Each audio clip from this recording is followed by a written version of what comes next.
Derecho de la mujer. Escrituras religiosas. La Biblia. Enderezándose Jesús, y no viendo a nadie sino a la mujer, le dijo: Mujer, ¿dónde están los que te acusaban? ¿Ninguno te condenó? Ella dijo: Ninguno, Señor. Entonces Jesús le dijo: Ni yo te condeno, vete, y no peques más. Evangelio de Juan 8, 10-11. Jesús defendió a una mujer que fue acusada, en contra de quien se proponía una sanción de pena capital, muerte por lapidación, por el delito de adulterio, de conformidad con la ley mosaica, pero en abierta infracción de los preceptos de dicha ley. Ya que está escrito: si un hombre cometiere adulterio con la mujer de su prójimo, el adúltero y la adúltera indefectiblemente serán muertos. Levítico 22:10. Si fuere sorprendido a alguien acostado con una mujer casada con marido, ambos morirán, el hombre que se acostó con la mujer, y la mujer también, así quitarás el mal de Israel. Deuteronomio 22:22. Jesús evitó una injusticia basada en la discriminación por sexo/género, ya que en el pasaje citado se establece claramente que. Entonces los escribas y los fariseos le trajeron una mujer sorprendida en adulterio, y poniéndola en medio, le dijeron: Maestro, esta mujer ha sido sorprendida en el mismo acto de adulterio. Y en la ley nos mandó Moisés apedrear a tales mujeres. Tú, pues, ¿qué dices? Evangelio de Juan 8, 3-5. Si había sido encontrada en el mismo acto de adulterio, ¿por qué solo a la mujer querían castigar y no al hombre? Jesús cuestionó la doble moral y las malas intenciones del corazón de los acusadores, logrando que se detuviera el castigo y se le prodigara misericordia, la cual refrendó con la frase: Ni yo te condeno. Vino María Magdalena dando las nuevas a los discípulos de que había visto al Señor, y que Él le había dicho estas cosas. Evangelio de Juan 20:18. La primera persona en ver a Jesús tras su crucifixión fue una mujer, María Magdalena. No obstante, en las épocas anteriores y contemporáneas a la Biblia, el papel de la mujer estaba sujeto a severas restricciones. El Corán. El Corán, transmitido por Mahoma a lo largo de 23 años, se convirtió en la guía de la comunidad islámica y modificó las costumbres existentes en la sociedad árabe. Del año 610 al 661, el Corán realizó reformas fundamentales en las costumbres reguladas por ley e introdujo derechos para las mujeres en cuestiones de matrimonio, divorcio y herencia. Al establecer que la esposa, y no su familia, recibiría la dote del marido, y podía administrar por ser su propiedad privada, el Corán hizo a las mujeres parte legítima del contrato de matrimonio. Aunque en las leyes costumbristas solo los descendientes masculinos heredan, el Corán introdujo reglas de herencia que fijaban partes a repartir entre legatarios designados, primero a la mujer de parentesco más cercano y después al hombre de parentesco más cercano. Según Anne-Marie Chemot, en comparación con la posición de las mujeres en la época preislámica, la fiqh supuso un enorme progreso. La mujer tenía el derecho, al menos según la ley, de administrar la riqueza que había aportado a la familia o había ganado con su propio trabajo. La mejora general de la situación de las mujeres árabes incluía la prohibición del infanticidio femenino, y reconocía a la mujer como persona de pleno derecho. En general, las mujeres adquirieron mayores derechos que en la época anterior y que en la Europa medieval. En otras culturas, las mujeres no alcanzaron un estatus social similar hasta siglos después. Según el profesor William Montgomery Watt, cuando se estudia en este contexto histórico, Mahoma puede considerarse una figura que defendió los derechos femeninos. La Edad Media. Según el derecho de Inglaterra, que se desarrolló a partir del siglo XII, todas las posesiones que una mujer tuviera a su nombre en el momento del matrimonio pasaban a ser propiedad del marido. Los tribunales ingleses acabaron por prohibir que los maridos se arrojaran las propiedades sin consentimiento de su esposa, pero retuvieron el derecho a administrarlas y a su usufructo. Las mujeres francesas casadas sufrían restricciones a su capacidad legal que duraron hasta 1965.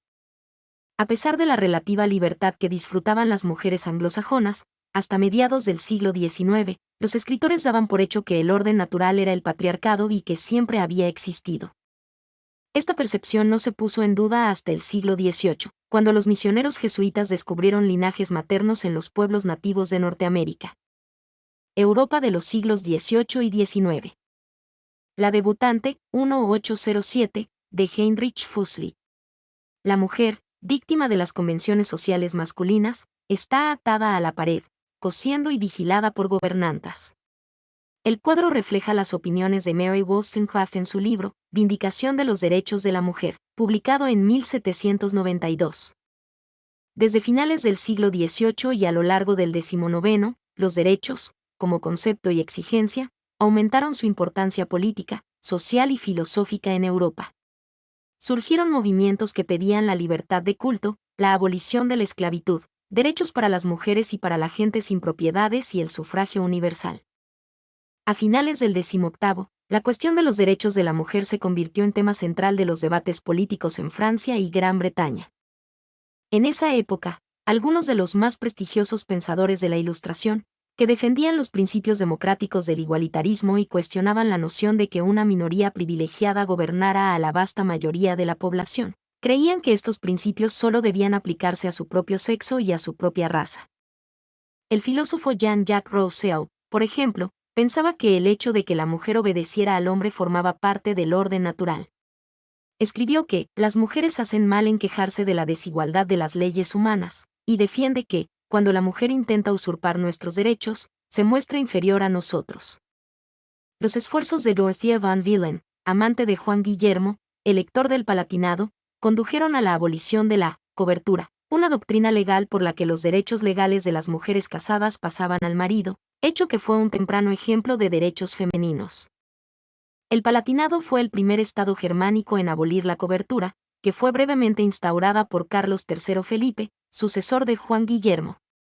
Dorotea protestó desde su exilio en Ámsterdam. Publicó sus memorias, Una vida para la Reforma, muy críticas con el gobierno de Carlos Felipe. Para evitar un escándalo, el nuevo elector se plegó a las exigencias de Dorotea, y volvió a derogar la cobertura.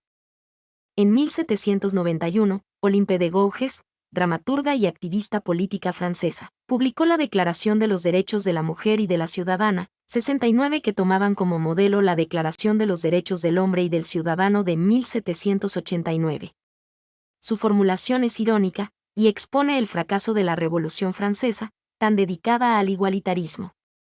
En dicha declaración se puede leer: esta revolución solo tendrá efecto cuando todas las mujeres sean totalmente conscientes de su deplorable condición, y de los derechos que han perdido en la sociedad.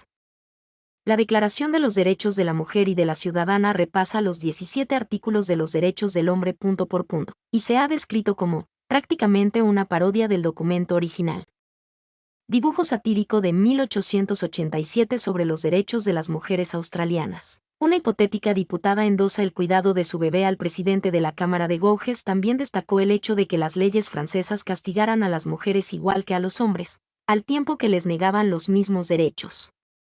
Mary Wollstonecraft, filósofa y escritora británica, publicó en 1792 Vindicación de los Derechos de la Mujer, donde argumentaba que era la educación que se daba a las mujeres la que limitaba sus expectativas. Wollstonecraft atacó la opresión por motivos de sexo, abogando por la igualdad en las oportunidades educativas, y pidió justicia y derecho a la humanidad, para todos.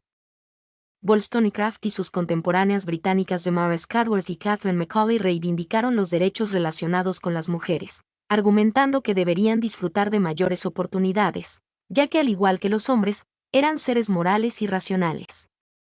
En el ensayo The Subjection of Women, publicado en 1869, el teórico de la política y filósofo inglés John Stuart Mill describió la situación de las mujeres en Gran Bretaña de esta forma.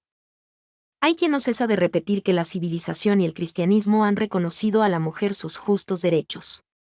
Por desgracia, no es verdad, la esposa es hoy realmente tan esclava de su marido, en los límites de la obligación legal, como los esclavos propiamente dichos de otras épocas.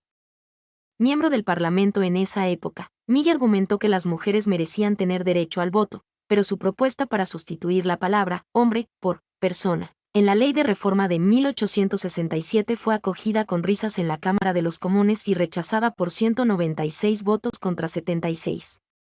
Sus argumentos obtuvieron poco apoyo de sus contemporáneos, pero su intento por aprobar la reforma generó gran atención hacia el problema del sufragio femenino en el Reino Unido.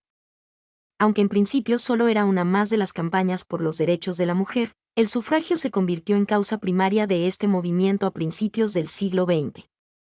En esa época, El derecho al voto se restringía a los ricos propietarios de las jurisdicciones británicas. Este arreglo excluía implícitamente a las mujeres, ya que hasta el siglo XIX, los derechos reales daban a los hombres derechos de propiedad por matrimonio o herencia. Aunque el sufragio masculino se amplió durante ese siglo, la Ley de Reforma de 1832 y la Ley de Corporaciones Municipales de 1835 prohibieron explícitamente que las mujeres votaran en elecciones nacionales y locales.